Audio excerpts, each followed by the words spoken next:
Good morning, everyone, and welcome to this week's edition of Tuesday Talks. I'm Kim Riley, founder of the Transition Academy, Special Needs College and Career Planning Center. Last week, we had a wonderful discussion about managing challenging behaviors at home during quarantine.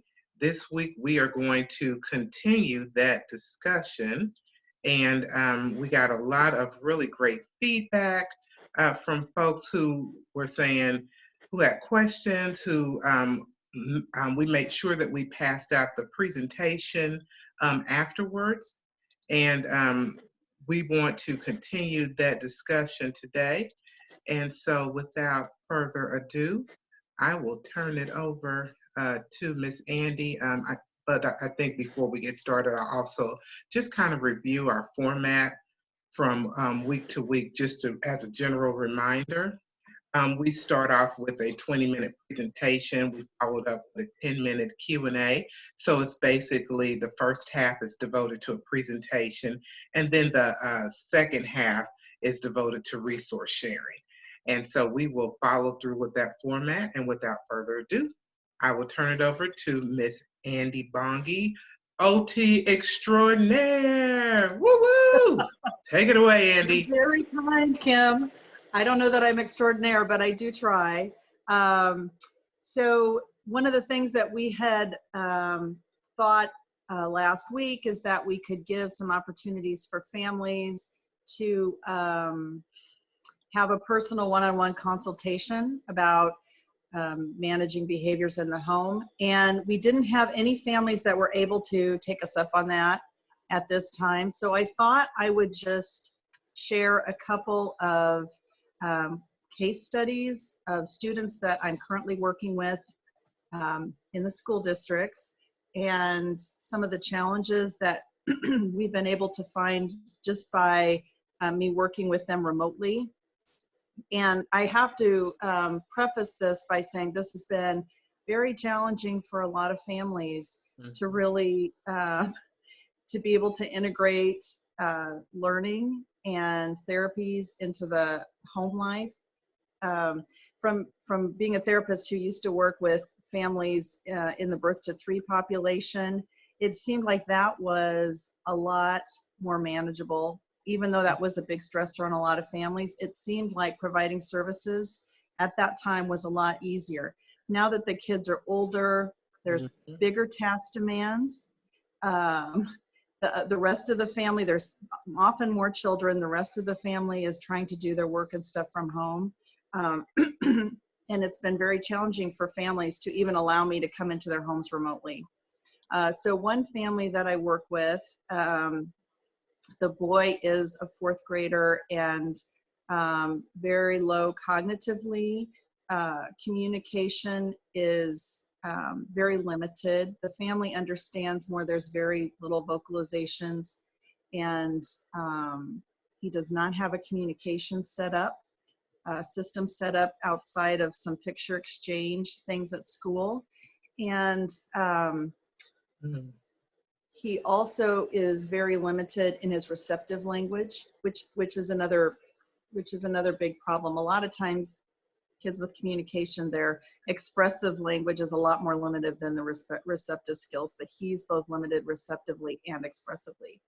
Right. And I had set up a video session with the parent after several attempts to contact her, so I knew it was challenging for her to get it scheduled. I really appreciated her being able to make a little window of time. And we were supposed to do a simple task sequence. I am working on functional skills with him, mainly being able to follow a picture sequence. And we had set up to do a simple sandwich snack making thing, something that he could do, maybe make himself lunch during the day. So about 5 minutes before the Zoom session, the mom said, "We're going to do ice cream. And I hope that's okay. I just wanted you to know," which is fine. But so already then I could sense that their schedule is kind of a little bit off for the day. I don't know if he'd been having some challenges at home that day. But I had the opportunity to see how he would go about initiating making a simple snack. et cetera, et cetera. And there were a lot of ways that we could have worked together to help make him more independent in that. However, after he had gone through the task and was eating this huge amount of ice cream, he was so happy. The mom said, I just don't see how this is going to be workable for you to do these sessions with us. I don't see how you can help us here when you have to do so much physical prompting. And so through this back and forth discussion with her, I realized that with her work schedule and with him perseverating on electronics all day, and them not having, he's not used to having any kind of visual schedule at home to help him through stuff or to keep him kind of on task during times where you would want to work. You know, I saw that for right now, it was not going to be manageable. And one of the most challenging things for that family is that, and I think this is a big point that I really want to bring up to everybody right now, is we have to realize as the adults and as the leaders in our homes, we are struggling with our own self-regulation right now. We're struggling to keep ourselves on a schedule, struggling to manage the new tasks and roles that have been dealt to us. And that in turn is going to cause some dysregulation in the household. So and simply for this parent, it was the thought of adding another thing, like having this person that she doesn't know. She doesn't know me. You know, when you're working in a school district, usually the parents know the teachers, but they don't often know the OTs or speech therapists outside of just little notes that you might send to them. And it was just insurmountable for her to think of having a stranger come into her home and help her set up routines. And, you know, I really respect that. And it's important to realize that you, as a parent, you can't add any more onto your plate than you can physically and mentally challenge or handle at this point, just because, again, we as adults are dealing with so many changes ourselves, and we're struggling to get ourselves back to kind of a state of homeostasis, where just the whole system's working in a well-oiled machine. So from the OT perspective, there was a lot I could do with him to help that family, but the family was not in a place where they could really take the help in the format that was available to them. So that's understandable. The second family is a student that he's a kindergartner. I've worked with him all year. He regressed, I think, a little after the age of 3 into symptoms of autism. And the family has largely recovered him from a lot of the worst things, but some of the residual things that he struggles with are anxiety, rigidity. He has a little oppositional defiance. He doesn't have a diagnosis of that, but he has some tantruming and oppositional behaviors when he's not in control. And I think a lot of that stems back from his anxiety. And we do, with this K through 2 autism classroom, I do a morning Zoom meeting every day at 10 with the speech therapist and the teacher. And it's we structured it exactly like we did the morning circle. So we're kind of using the same format, just adding some new material, reusing old material. It's a lot of music and movement and self-regulation language activities. And it would be highly beneficial for him to be able to start his day with something that's familiar and where he can see his friends and socialize a little bit, because he is very social. We've struggled to enable that family to get on the Zoom meeting every morning. And one of the issues I had suspected was that because Dad is self-employed, and I'm sure he's not working right now, and I'm not sure what the mom's situation is, but I think there's a lot of financial stressors there. And so I know how he has to be so highly scheduled, and it's hard when you yourself are stressed to really keep a schedule. So one morning, the mom was able to get into the Zoom session. It happened to be last Tuesday when I was doing this Transition Academy seminar. And so I was not able to see him. And he did great. He was super social, talking to all the other kids, you know, just really interactive and engaged. And mom has not been able to get him to come to the session since. He's throwing a lot of tantrums prior to getting on. And it's kind of funny. One morning she did click in thinking she was going to be able to do it. And I just felt for her, because you saw all this back and forth walking in the household. The screen was tilted up. And finally she gets him, I think, kind of cornered in his bedroom. And he's just throwing a fit like he is not going to do it. And I mean, I've been that way in therapy with him before when I'm trying to push him to do new things. But what I do in therapy is I have, you know, social stories to explain doing new activities. I have his schedule, the picture schedule. I have, you know, a reinforcement system kind of set in place. He has highly preferred activities, and he knows he doesn't get to access those until the therapy session is finished.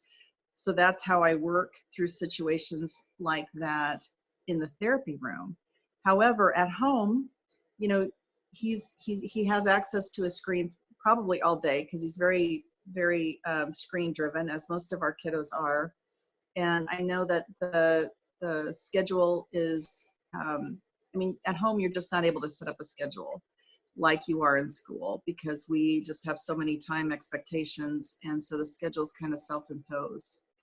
And then also using social stories to kind of explain what is happening, what's coming up, what the expectations are going to be, can really take a lot of the anxiety out of a situation for a person with autism, so that they are able to actively engage and kind of adapt to this new situation that is in front of them. So I know that my therapy this week with him is going to be just sending out some emails that has a social story, that has kind of a rough schedule that the family can use if they choose to. And then probably some hints for self-care for the parents, because I could see there was a lot going on in that household. And we realize that there's a lot going on in every household right now, and it's just really a challenge. So giving ourselves a lot of grace, and just, you know, taking off little things at a time that we feel might be manageable. Like the first thing might be to do is just set yourself on a schedule. Like, just because I'm out of work, I know that I could sleep all day, or I can sleep till 10, but maybe that's not the best thing for my household. So I'm going to try to get up at 8 and maybe just start breakfast for everybody. Is a simple example of how you can just start taking little baby steps to get things transitioning to a more manageable situation in the household. How am I doing on time? You're good. Okay. Can you talk Okay. a little bit through social stories? I know I tend to overthink. And so I'm always like, ooh, I need to go to Joann's or Hobby Lobby, or you know, like it's gonna be this big production. And Yes. so can you talk through the purpose and, you know, that, and So, why it's effective? yes. So the purpose of a social story, I like to think of them as like, you know, think about those toddler books that explain a visit to the doctor's office. That is what a social story is like. So most of us, if we have full capacity and function of our brains, are able to fire in all areas of the brain to coordinate our perception of sensory input that's coming in, to coordinate motor responses, to read social cues, and basically to form adaptive responses to the environment. And really high functioning individuals can do that at a very high level. I'm not quite that high functioning. Maybe that's why I'm an OT. But what social stories do is they give an individual a framework or a shelf in their head for what the experiences that's coming up, or even what the experiences that they are having right now. So, and then on that shelf, they can kind of load. And I always think of our ability to adapt to responses as shelves in our heads. Like, I have a shelf for what happens when I cook dinner. I know I'm going to have to get everything out. I know I have to have the ingredients. I know I have to have these utensils. Stuff has to be clean. And then there's a sequence of motor responses that I need to do that. So a social story just helps an individual build a shelf to start putting all those different skills on that they need. So and a social story, the way Carol Gray designed them, is they are never supposed to be written in absolutes. So a social story that I could use would be, and I'm thinking about like a child that always tantrums when they have to go to the table for lunch, because that's a situation we have a lot in school and home, like, leaving preferred activities. So for example, the social story could be titled, and you could literally write this on a napkin as it is happening, and it will work. Sometimes I have lunch. That would be the title. And so the first page, there's always one idea on each page. So the first page would say, sometimes I have lunch. And you can get fancy and pull, the pick sims for different little things if you want to, but you absolutely do not need them. A lot of times I'll just use little stick figures maybe and a sandwich, and I can sketch out pretty quickly. It does not have to look good, believe me. So sometimes I have lunch. Every day I have lunch. And then the third page would say, when I have lunch, sometimes I have to stop the activity that I am doing. And then you flip the page. Sometimes when I have lunch and have to stop an activity that I like to do or that I am doing, I get mad. And then you would turn the page. Sometimes when I have to stop an activity and I get mad, it is really upsetting to everyone around me. Or you don't even have to say that. You could say, it really depends on the kid and what you think the triggers are. But you could say, then I'm not able to eat. And then you could turn the page. When I am mad and not able to eat, I have a bad day. And then you turn the page. So every day there's a different idea. And you always you give them strategies. When I have to stop an activity to go to lunch, I can tell mom I'm mad. Or you could say, I can use my communication system to tell mom I'm mad. I can ask for, the next page would be, sometimes I can ask for 5 more minutes to do my activity. And then you could say, sometimes I can have extra 5 minutes, and sometimes I cannot. I know that even though I'm mad, I can eat lunch and then go back to my activity or do that activity later. When I eat my lunch without a tantrum, then I'm happy and my whole family's happy. So also tying into the social. Why is this a problem for the greater group? Because most individuals with autism are only seeing how this impacts themselves. And they do care about other people, but they're not able to understand how this impacts the greater good. So using the word sometimes is really important, except for the end when there's a happy resolution. You always want to make that good. So that's just an example. I stuck a couple of sites on the resources page of my presentation, and those are very good sites to kind of show you how to do it. There's also lots of examples if you just Google it. There are tons of really well done. You may not even have to write your thing. But once your child becomes used to having social stories to explain things to them, you can literally generate a social story just by your voice using those same kind of keywords and transitions and pauses, and it will talk them through it.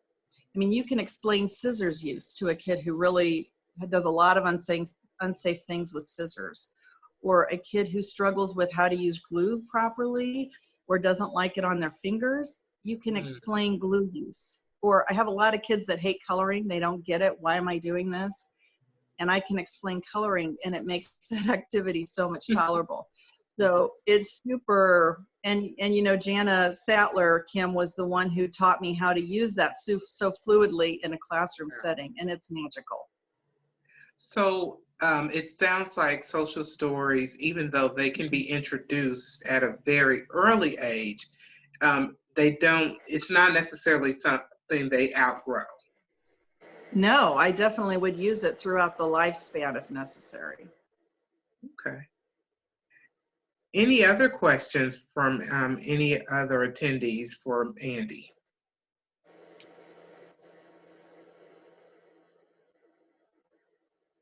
Andi, are you actually having families reach out to you during this time to help with regulation at home of behavior?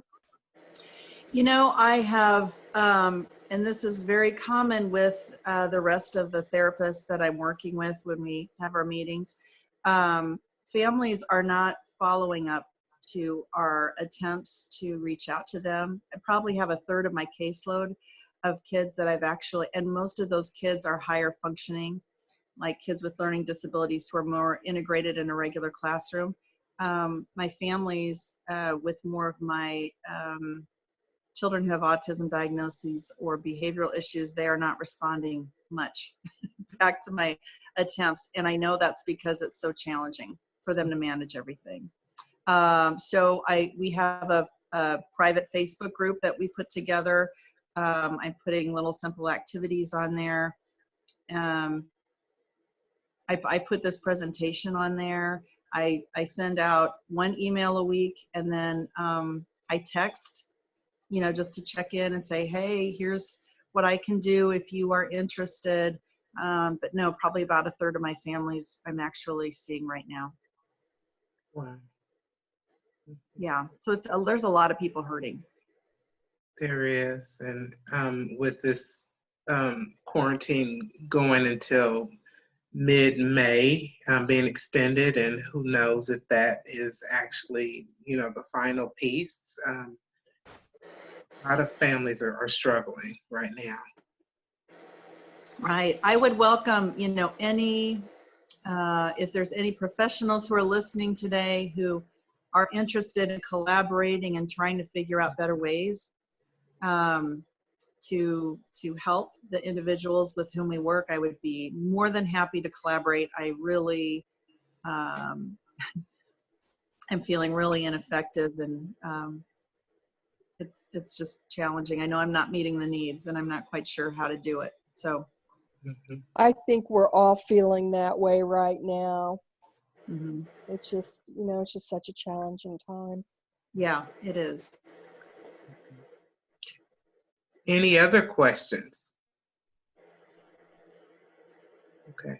Andi, I do like your offer as far as how can we as a community of professionals collaborate.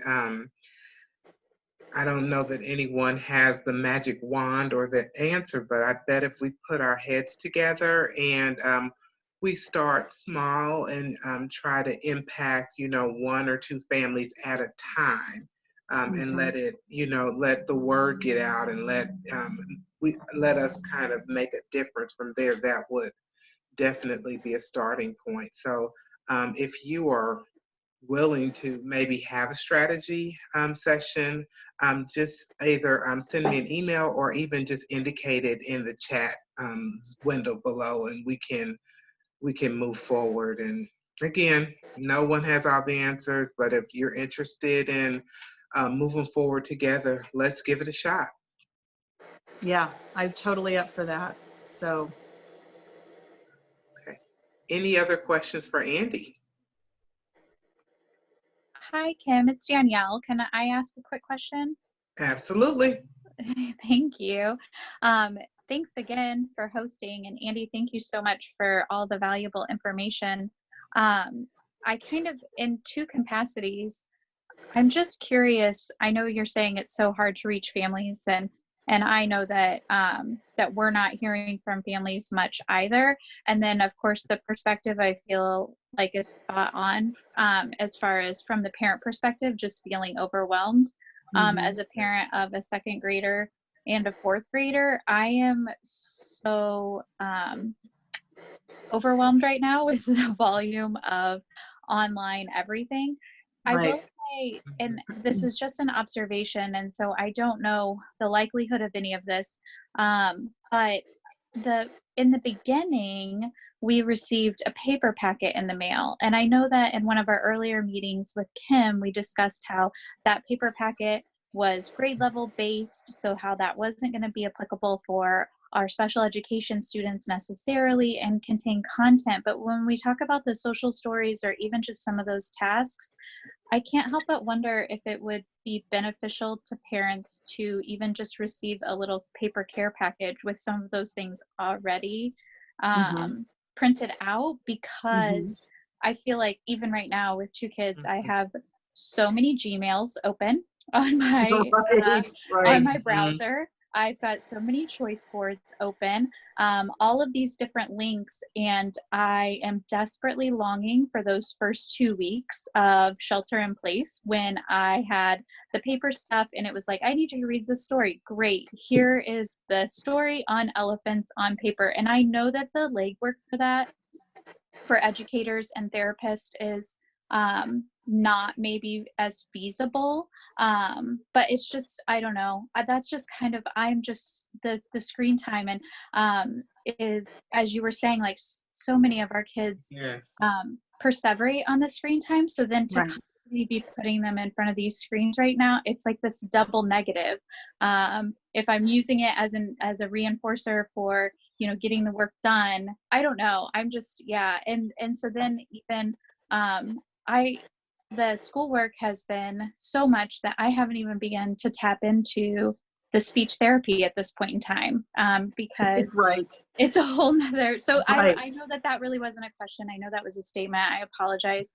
But I hear you. I know that creating those social stories on the fly can be so beneficial, but I guess I'm also just kind of pulling back from a parent perspective and being like, I don't know, if somebody just mailed me like a couple of things, it would make my life a little bit um, easier right now. Maybe not. I Right. can't speak for everyone. Right. Well, you bring up a lot of good points. I know that the emails that I'm receiving from my kids' school district, I am not even opening anymore because it was just too many. And the Too parents much. had said, this is too many emails. Too much. So we did, so like I work in 2 different districts. The one district that I work, both districts actually sent packets out, like you said.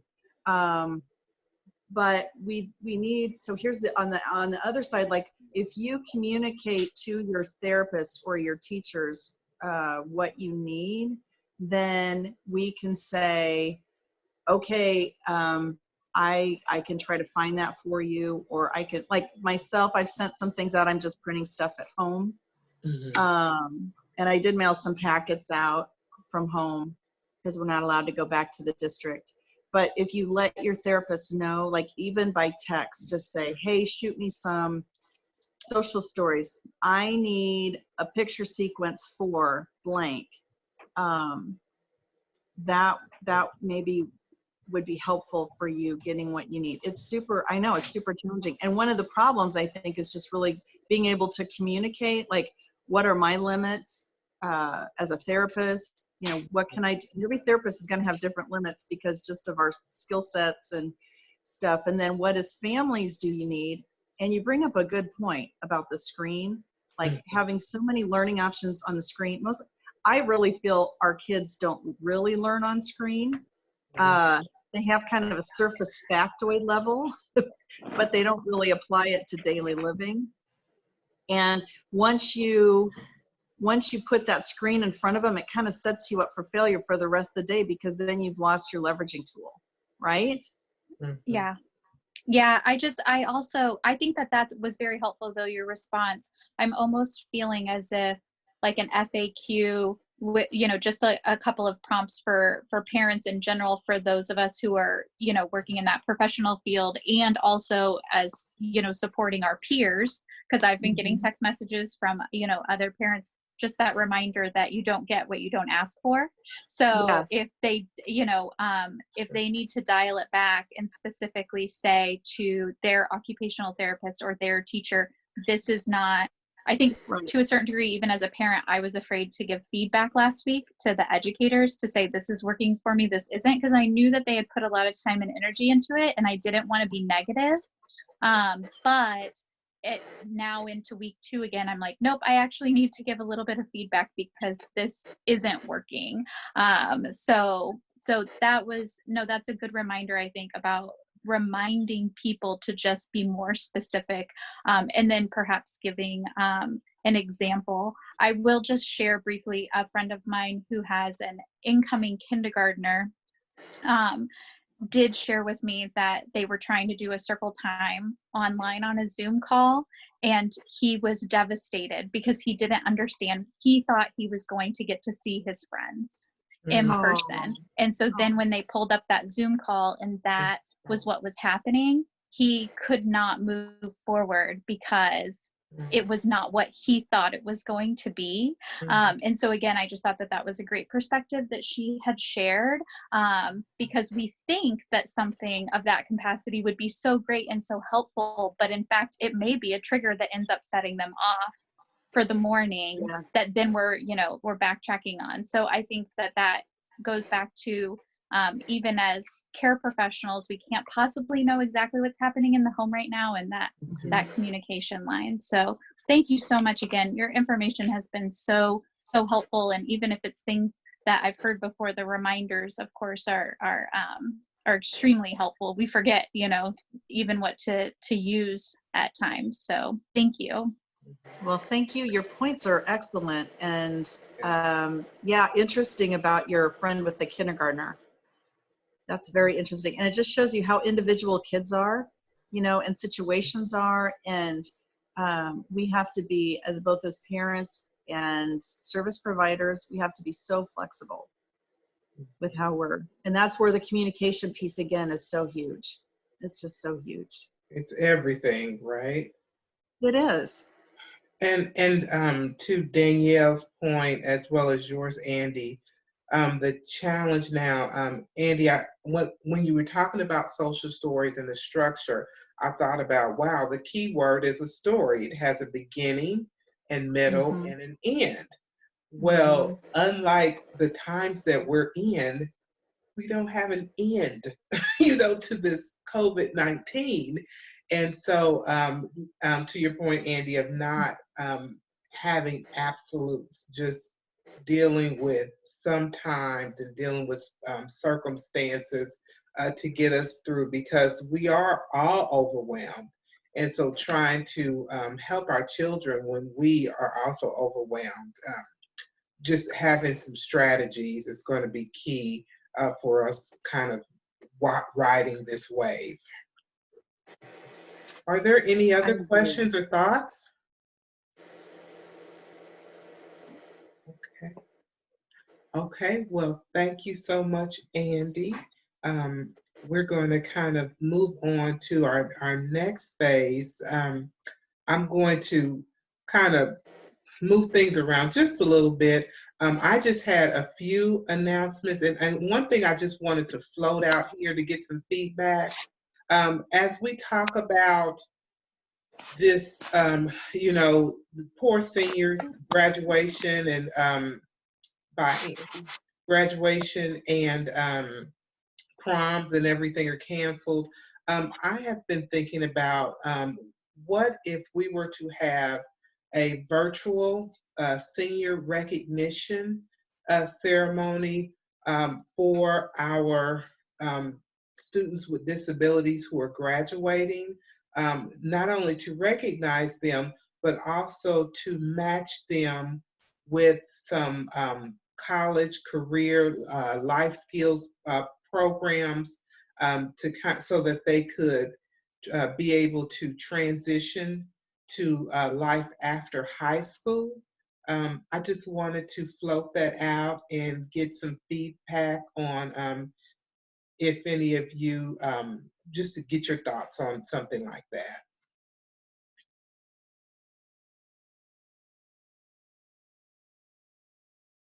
Yeah, Kim, I think if you were able to, sorry, I should have said Danielle here again. I think that if you were able to, yeah, reach out to some of the schools or even process coordinators in some capacity. And then I don't know that it happened or not. And but with Princess Banks and Impact, I know they were getting ready to host. I don't know whether it actually happened or not. They're like reverse job fair where students are able to present their skill set to employers.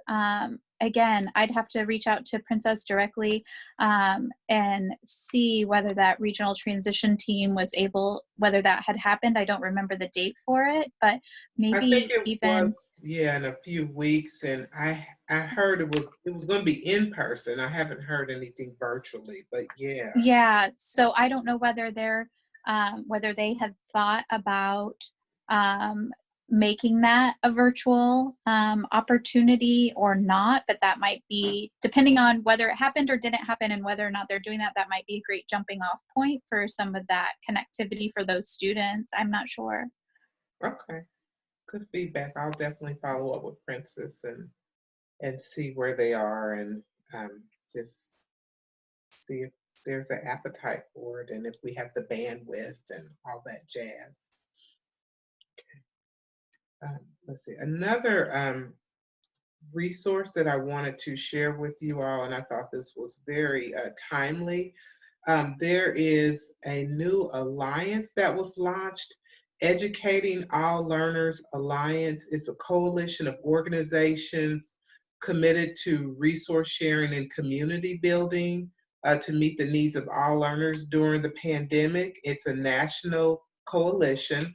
Some of the partners include the Council for Exceptional Children, the Autism Society of America, National Association of School Psychologists, Diverse Learners Cooperative, the ARC, Learning Disabilities Association of America, the National Disability Rights Network, and Understood.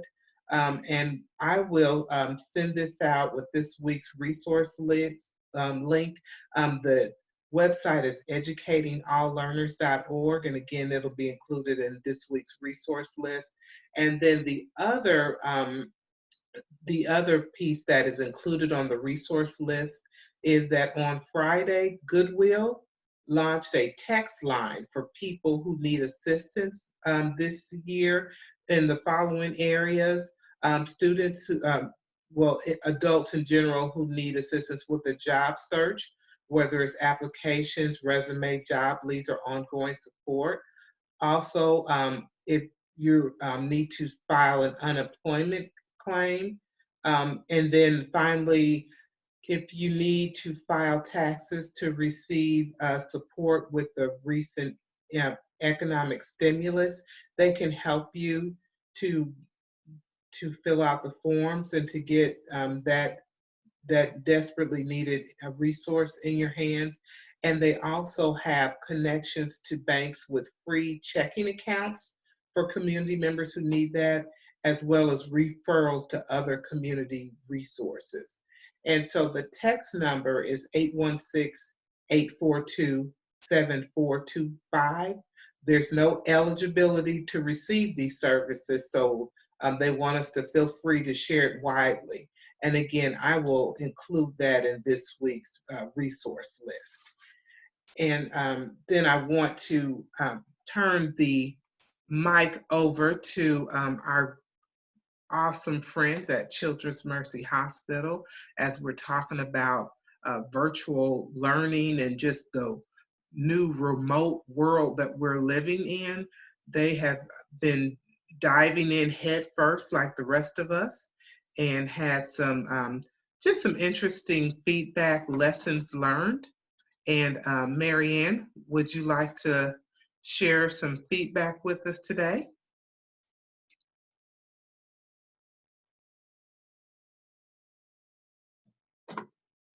Okay, I'm going to unmute you. Okay. Okay. Can you hear me? Yes, ma'am. Okay. Hi, good morning, everybody. Sorry I was late to join the call because I Kaylee had a doctor appointment this morning, but did Dr. Olson give his thing at the beginning, or is he Oh. gonna give a few tips about that? I think he's on the call.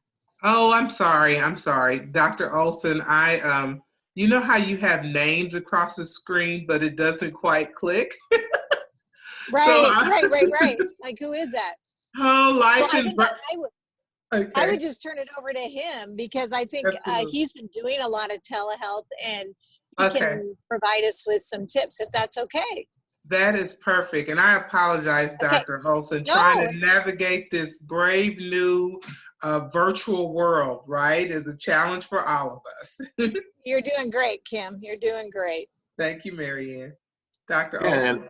yeah, that's exactly what we're talking about.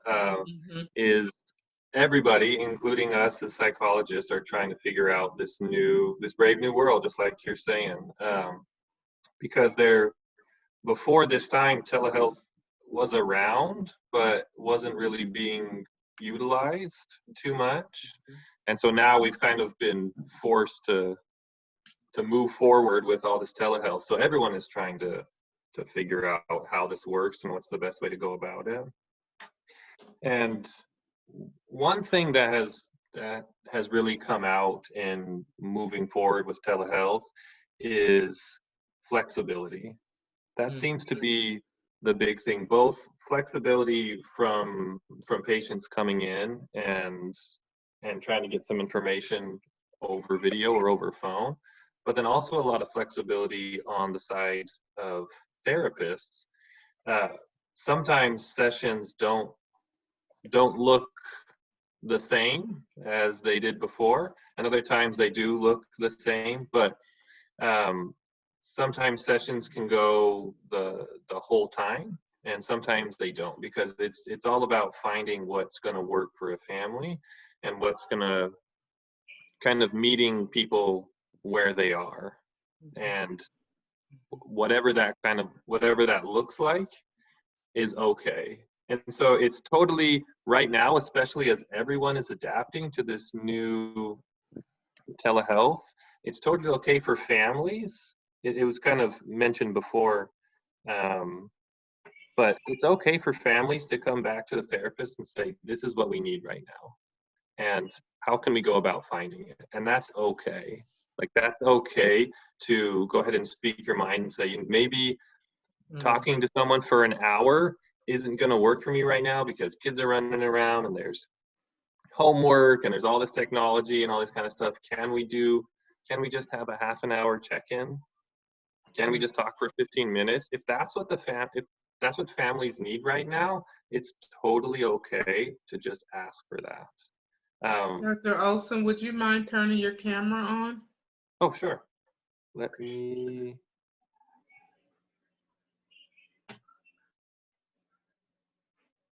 Is it? Oh.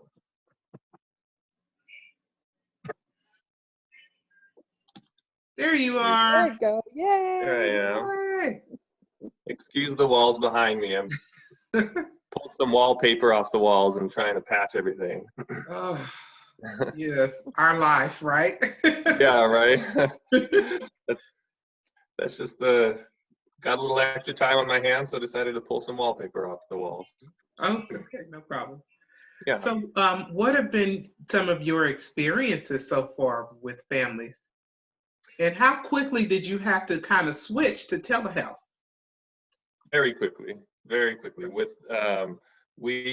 I went from only having done telehealth twice, just the same family 2 times at Children's Mercy, to seeing about 10 people a week now. Wow. Yeah, in no time, and really there was a 1 week transition to going from 2 times ever to 10 people a week. So it was a very quick turnaround. Yeah, and what I found is, generally speaking, the very first session for a family, it's a little awkward. Everyone's just kind of trying to figure out when to talk, how to talk, what's okay. And then, honestly, by the second time, most, if not all, the people who I'm talking to are pretty comfortable. Okay. And so it's like, really, it's I guess it's kind of okay to feel awkward and to feel a little unusual during that first one, because really the second time most people are like, okay, this is the way we do things now. And, you know, it just starts to feel really natural after that first, you know, it's a little bit, it takes some getting used to, I guess I should say. But people do, everyone that I've been talking to has adapted really quickly, because that's, we're still people, we're still talking. The things that we're talking about are exactly the same. It's just that you're sitting at home, and so am I. And that's, once that's okay, then it totally feels natural again. What are you noticing when you are actually working with families and they're at home that maybe you wouldn't have noticed if they came to the office? So with that, I think getting more natural as you go along, that when it's totally understandable and expected, like you have a parent who's trying to talk to someone over a video, and the kid comes in and they're on the parent's lap and they're asking for snacks, and one kid hit the other kid and someone pulled their hair, and like that stuff happens on video. And you know what, honestly, like that gives me as the therapist an opportunity to see how things are going in real life. It's not, so it feels a lot more natural, and there's a lot more to work with sometimes than it would like in a therapy session at Children's Mercy, because that, you know, we're a new place, there's new people, like people are generally better behaved. At home, it's home, and everyone is in, you know, everyone's being themselves at home. And so that actually, as difficult as it can be sometimes when parents are like, no, get out of the room, and they're having to deal with that, it also brings that reality to the session, that we can see, yeah, this is life, and let me just help you with life where it's happening, which is in your home right now. So it's a different perspective, but it actually has worked really, really wonderfully. It really has been amazing to be able to do this inside people's homes, and the feedback that we've gotten is overwhelmingly positive. Once people figure out the technology side of it, that seems to be the difficult side. But once the technology is done and people are comfortable with it, it's fantastic. It's been great. Oh, good. Any final thoughts or lessons learned that you'd like to share?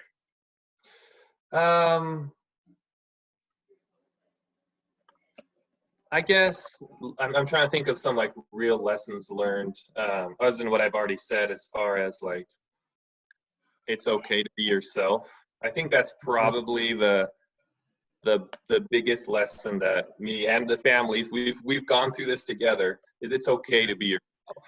It's totally okay to be who you are over video. And again, if kids are climbing on you and the dog's barking and stuff like that, that is literally how life goes, and that is totally okay. And it also, like on my end too, like the walls behind me are all scratched up, and my baby's crying, but I don't know if you can hear him, but he's crying outside this door. Like that's my life too. And even though that's like a side of life that I don't usually show as a therapist, I'm just as human as everybody else. And so I think it gives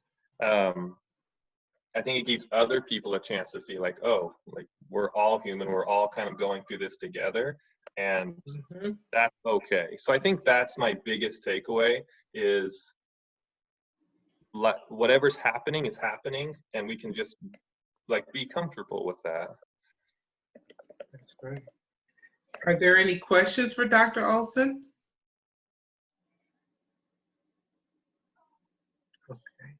Okay. Are there any other resources that anyone wants to share?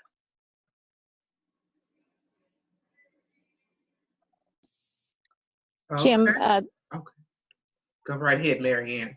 I was just going to say, I think that Dr. Nadler yesterday, I'm not in front of my computer right now, but I think he forwarded to you maybe a few tips from Autism Parenting Magazine on the telehealth thing specifically. And if he didn't, I'll find it once I get to my computer and send it for the resources. So if Okay. you do have a telehealth, meeting in the future, it might just be a few things to help you out. So I'll make sure you get that. Okay, Thanks, that'll Dr. be Olson. great. We can Okay. add that to this week's resource list. Great. Thank you. You're welcome. Any other resources that anyone wants to share or feedback? Okay, well, with that in mind, I think we had a really great informative session, and it sounds like the theme for every week is just making sure that we provide ourselves grace so that we can get through this, and so that we can be the best persons we can, and that we can be the best parents we can. It's just all about just affording ourselves grace. It's not about trying to get, gold marks in every area. It's just today is a new day. This is how we're going to move forward. Let's talk about social stories so that we can add some predictability in these very unpredictable times. Let's make sure that we're our authentic selves. Forget about being on your company manners when you're talking with your therapist, with your doctors, whomever. Be very clear. When you're talking with teachers and OTs and speech therapists, be very clear. I don't know what I need. This is what's going on with me. And sometimes when you should just share what you're going through and what you're struggling with, then those individuals can help you to meet the needs. So just being, affording ourselves grace and just being very authentic about where we are is going to be the key to making it through this, and definitely us coming together. So thank you all so much. And again, look forward to you all attending future Tuesday talks. Our goal is to bring together the disability community. We want to leave COVID-19 united. We want to be stronger, and we want to be better. So thank you so much, and you all have an awesome week. Thanks, Kim. Thanks. Thanks, Kim. You're welcome. Have a good one.